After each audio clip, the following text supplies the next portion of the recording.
Hi, I'm Charlie Phillips, and I'll be your host for this special webinar presentation brought to you by the good folks at Wagner Meters. What is moisture content? Well, moisture content is the weight of the water in a piece of material versus the oven dry or moisture-free weight of that material. So, how do we figure moisture content? Well, moisture content, like I said, is the weight of water over the oven dry weight times 100. The reason we times it by 100 because moisture content is always expressed in a percentage. So, how do we figure that moisture content? Well, first off, we take a sample of the material that we are wanting to know the desired moisture content of, and we're going to weigh it.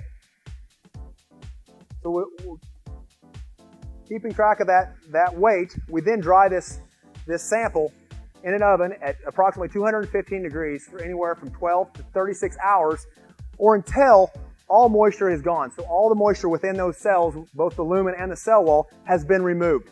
We will then reweigh that sample and we have our oven dry weight. By subtracting our green weight or our pre-dried weight minus the oven dried weight gives us the weight of water. We take that over the actual oven dried weight times 100, giving us our moisture content. I think it's understood that any project involving wood, whether it be wood flooring all the way to furniture, revolves extensively around the overall moisture content of that material. So knowing what the actual moisture content of that material is very crucial in terms of the end product. So one of the ways that we can actually measure that moisture content, not using the oven dry method, is actually using a moisture meter. And moisture meters are a convenient, easy way to actually get an accurate reading of moisture content. In many cases, one, we don't have the time to do the oven dry method, or we may not have the resources to be able to do the oven dry method.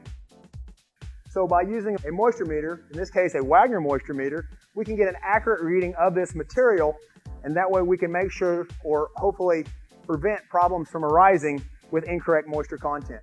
When it reaches a equalizing point, whether it's where that cell is neither gaining nor losing moisture, is what we call has reached its equilibrium, or equilibrium moisture content.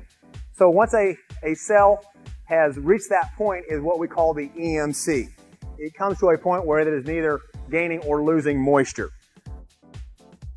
When measuring material, one, we want to make sure that that material has reached its EMC. Has it not, we still may have problems. Also, by measuring, we may realize that that material has not yet reached its EMC. So when measuring, one, we want to do several things. We want to make sure that we measure that material in several places, because towards the end of the board it may dry much quicker, therefore having a lower moisture content than in the center of that material.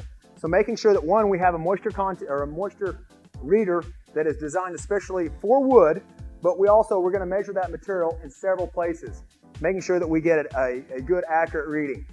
Also measuring several pieces of that material, because as we said, we have a variance, or we can have a change from one material to the next material.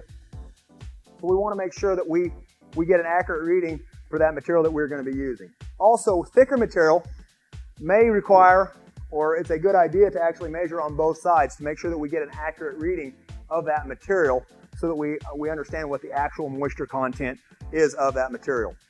Before I sign off, let me leave you with one solid bit of advice. Spotting any potential moisture problems and being able to avoid those problems is key in your success in any project that you may be doing with wood. On behalf of Wagner Moisture Meters, I'm Charlie Phillips.